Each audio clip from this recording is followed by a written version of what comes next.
हर एक तबके के मन में एक भाव, वह विद्यार्थी हो या फिर समाज जीवन में कार्य करने वाले किसी भी क्षेत्र का कोई व्यक्ति, हर व्यक्ति देश की आजादी के इस अमृत महोत्सव के साथ जुड़ करके अपने आप को गौरवान्वित महसूस करके इस उत्सव को राष्ट्रोत्सव के रूप में आज आयोजित कर रहा है। अनेक प्रकार के कार्यक्रम चल रहे हैं, कहीं तिरंगा यात्राएं चल रही हैं, कहीं पर प्रभात फेरियां निकल रही हैं, कहीं पर शहीद स्मारकों पर राष्ट्रधुन के गीतों को स्कूली बच्चों के द्वारा, कलाकारों के द्वारा, पुलिस के बैंड के द्वारा वहां पर राष्ट्रभक्ति के गीतों की धुन बजाकर के उन्हें श्रद्धांजलि अर्पित करने के कार्यक्रम हो रहे हैं। तो आज से 15 तक चलने वाले हर घर तिरंगा, जो भारत के आन बान और शान का प्रतीक है, यह आजादी के अमृत महोत्सव के साथ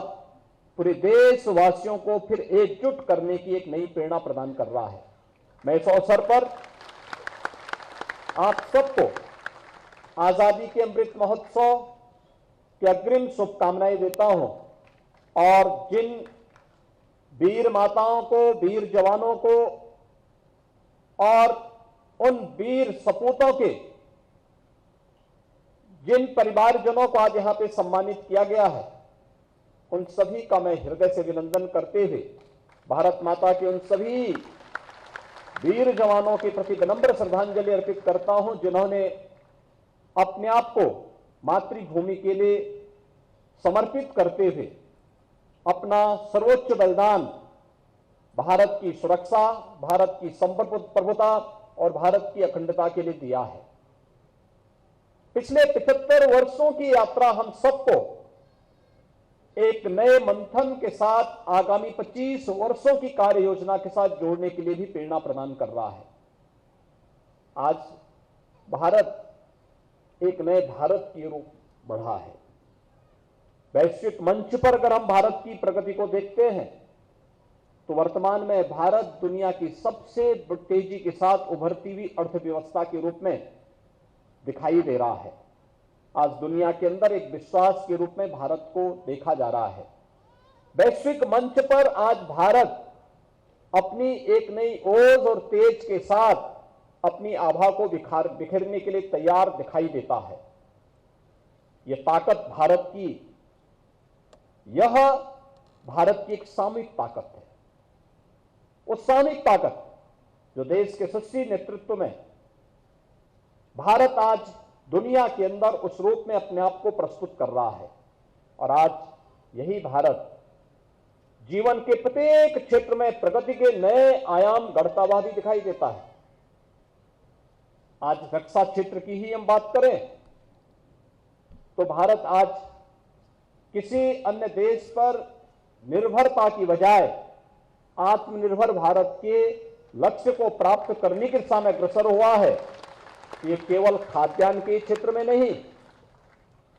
यह रक्षा क्षेत्र में भी आत्मनिर्भरता के लक्ष्य को प्राप्त करने की दिशा में भारत के नए कदमों को दिखाता है। ये नया भारत आज दुनिया के सामने एक नए विश्वास का प्रतीक है। जिस नए भारत में भारत के बहादुर जवान भारत की सुरक्षा, भारत की संप्रभुता और भारत की एकता और अखंडता को तो सुरक्षित और अक्षुण्ण बनाए रखने के लिए तत्पर है ही, लेकिन वैश्विक मंच पर भी शांति की स्थापना के लिए और सुरक्षा के लिए जब कभी भारत का आह्वान हुआ तो भारत के बहादुर जवानों ने उन देशों में जाकर के भी अपने पूर्ण शौर्य और पराक्रम का परिचय देकर के उन देशों में भी एक नई राहत देने का काम किया है।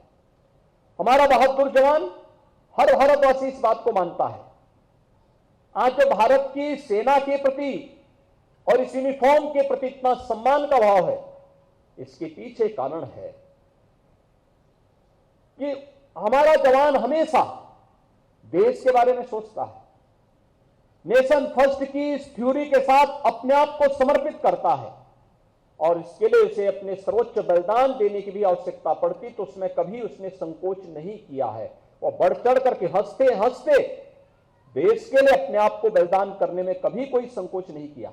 जहां भारत की संप्रभुता और देश की आजादी को बनाए रखने में एक बड़ी भूमिका का निर्वहन इन बहादुर जवानों ने किया है, वहीं देश के अंदर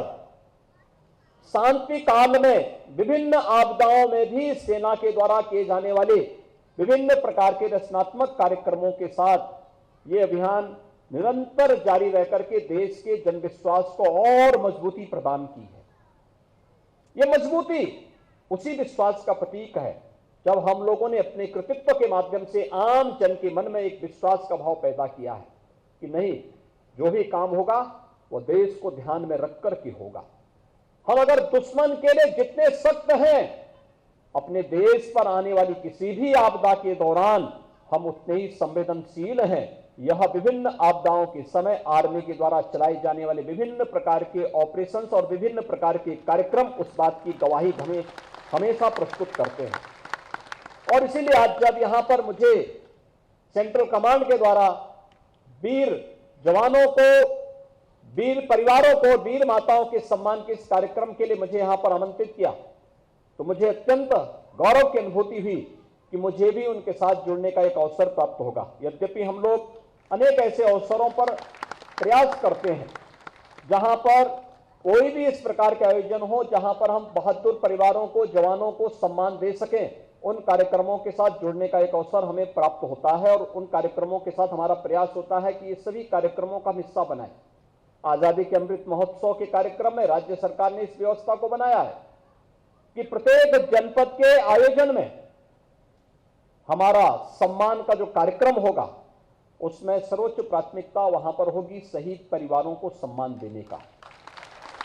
और आपने देखा होगा कि सरकार ने अपने इन कार्यक्रमों का हिस्सा भी बनाया है इसे। 2017 में सरकार के गठन के साथ ही हम लोगों ने सबसे पहला कार्यक्रम बनाया कि कोई जवान अगर देश की सीमाओं की रक्षा करते हुए, देश की आंतरिक सुरक्षा के लिए भी अपने आप को समर्पित करते हुए बलिदान होता है, तो उस परिवार को राज्य सरकार की तरफ से हम लोगों ने 50 लाख रुपए की सहायता, अहेतुक सहायता राज्य सरकार के स्तर पर हम अलग से करते हैं। हमने गाइडलाइन में संशोधन किया कि अगर उस परिवार के किसी सदस्य को शासकीय सेवा में नौकरी देने की आवश्यकता पड़ती है तो हम देंगे, क्योंकि देश के लिए समर्पित हुआ है, देश के लिए बलिदान हुआ है। ये हमारी जिम्मेदारी बनती है कि हम उस परिवार की परवरिश करें, उस परिवार के साथ खड़े हों, मजबूती के साथ उस परिवार के साथ खड़े हो करके हम उसको एक संबल प्रदान करें। राज्य सरकार ने इस कार्यक्रम को भी उसको आगे बढ़ाया है। और यही नहीं, जिस जनपद का जवान है या जिस जनपद का हमारा सेना से जुड़ा हुआ अधिकारी है, उस जनपद में उनके नाम पर एक स्मारक का नामकरण हो, उस गांव की सड़क का नामकरण हो, उस गांव को उनकी स्मृति में और गांव जाना जाए, यह एक कार्यक्रम हम लोगों ने बनाया। आपने देखा होगा कि जब सीडीएस जनरल बिपिन रावत जी